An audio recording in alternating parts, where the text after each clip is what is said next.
Hello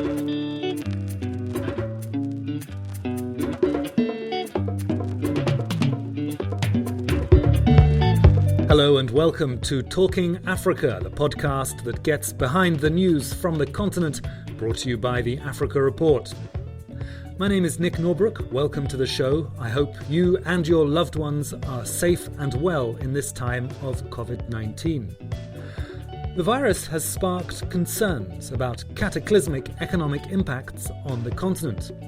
The World Bank are worried that Africa might see its first recession in a quarter of a century, and that the continent's GDP may contract by up to 5%. David Cowan, the chief economist for Africa at Citibank, is more sanguine. He believes that analysts consistently overhype negative concerns about Africa and that the continent is more resilient than many realise. He also believes that coronavirus may provide a window for economic reform. Nigeria, for example, may be in a better place to remove fuel subsidies, something which Cowan suggests may help Aliko Dangote's refinery project. I've been thinking about this in lots of ways, Nick. And I am sort of working through the process. So I think there's two things we have to make a clear distinction about here. The first is, what is the impact of COVID-19 in Africa? And at this point, we really just don't know. Then I think there's a second question we can ask about, well, what is the transmission channels from the global economic slowdown into Africa?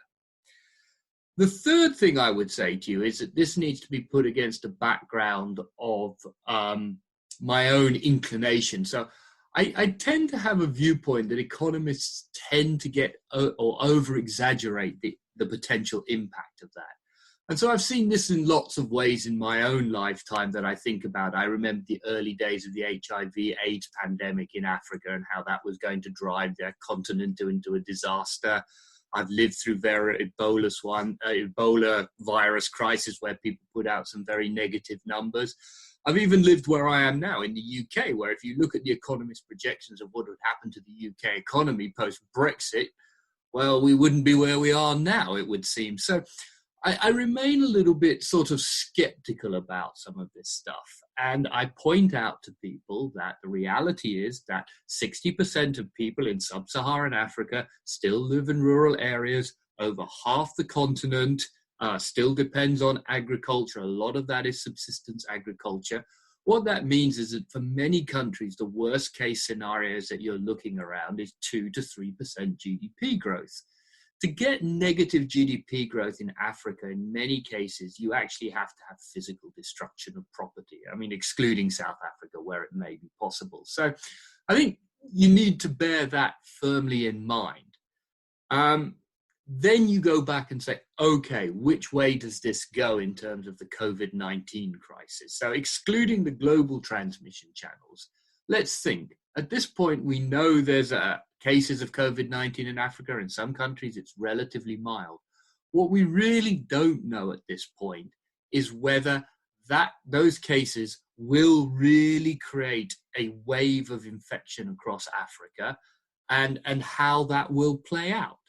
So I still work on two very clear scenarios at this point. The first is that COVID-19 gets into the African urban population. It spreads relatively quickly. It's very difficult to impose isolation, self-isolation in African shanty towns. But Africa is a relatively young continent. Its mean population is 16 to 19 in most countries. The infection is pretty mild. People recover and just people move on. Or I think to get to more worrying forecasts of GDP growth, what you have to assume is that the disease or the virus, let's say, gets into the urban population in a bigger way. It interacts with various diseases we know are relatively prevalent in Africa, such as HIV/AIDS or malaria or tuberculosis is perhaps the obvious one. And that leads to a much higher mortality rate out of that. And a really significant problem in that certainly if Africa's wave of infection is much later than in the rest of the world, as it would pretty obviously be, I think, at this point, Africa gets shut out of the global economy for a prolonged period of time. You know, as Europe and the US are recovering, Africa is still shut out. Now, which way this goes, I just don't think it's possible to say at this point. And that's why I err a little bit on caution. And we will only know over time which way this is going to play out. The sort of the global transmission channels you mentioned, I guess commodity prices are the greatest of those. And, you know, from some of the research that you've been putting out, it seems that, you know, of the commodities that are important for the continent, these break into two main buckets: oil and maybe cobalt and copper, which have been badly affected. Obviously, oil is suffering from an oil price war as well. And then there's everything else: gold, cocoa, tea, others, which appear to be bearing up. Is that a fair summation of what you're seeing?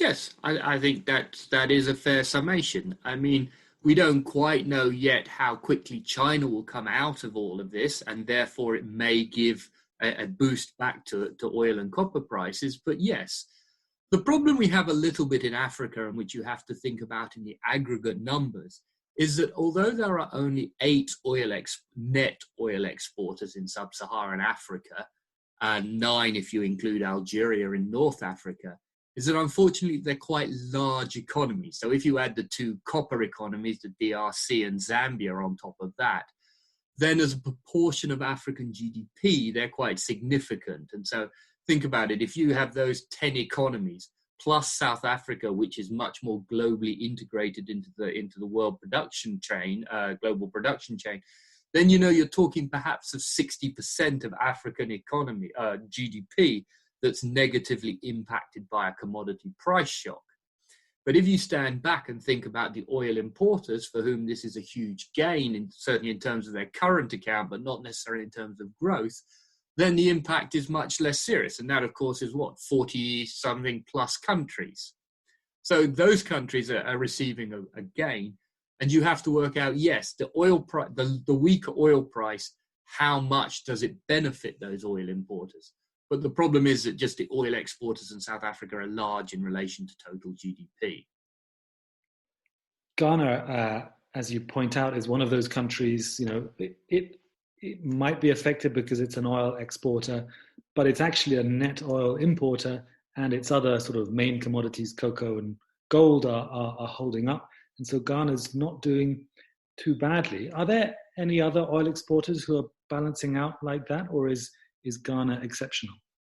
No, I mean, I think Ghana does have a particularly unique mix that rides it through this crisis. And I was very surprised when I saw the government lowering its GDP growth forecast from 7% to 1%.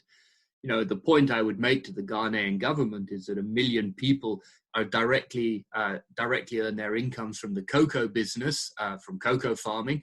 That probably, if you magnify it out, is around 4 to 5 million people in Ghana directly benefit from the cocoa supply chain industry. And look, coupled with the gold mining industry, that's largely unaffected in Ghana. So the idea that growth can slow to 1% strikes me as being really rather extreme. I think of the oil importers, you need to separate out 2 particular types. First, a country like Ghana or maybe even Senegal that doesn't have such a large tourism industry. And then some countries which do have a more significant tourism industry. So obviously the countries in North Africa get negatively impacted by the turn down in the tourist market, and some of the Eastern and Southern African countries. And then also you would feel particularly worried about Mauritius, Seychelles, Cabo Verde, some of the island economies that are particularly dependent on tourism, because we clearly have a complete global shutdown in that. So you're saying, okay, these people are oil importers. Their current account benefits in the order of 1.5% to 3.5% of GDP. But what do they lose on top of that? So they lose tourism earnings. Tourism in someone like Kenya accounts for 8% of GDP.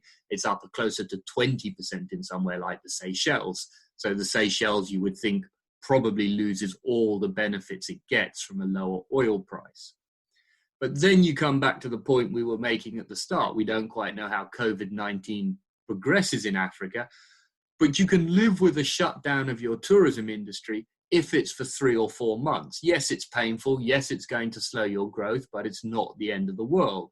And potentially you can make fiscal policy choices that may actually put you in a stronger position going on in the long term. For example, central banks can extend loans to hotels that allow them to do renovation in the quiet period.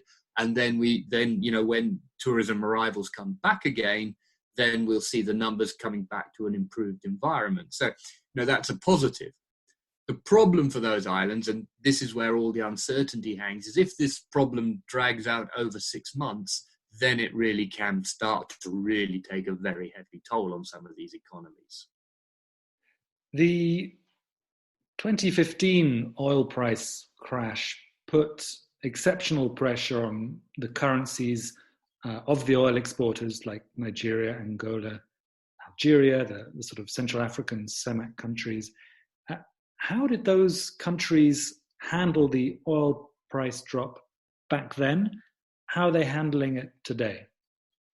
I think the answer is they handled it quite badly back then. And if you think about Nigeria as the sort of our bellwether state in respect to this, I mean, yes, they did allow a currency adjustment, and ultimately the Naira moved from around 160, 165 on what was the interbank market in early 2015 to 365 on the NAFEX market when it was eventually introduced in middle of 2017.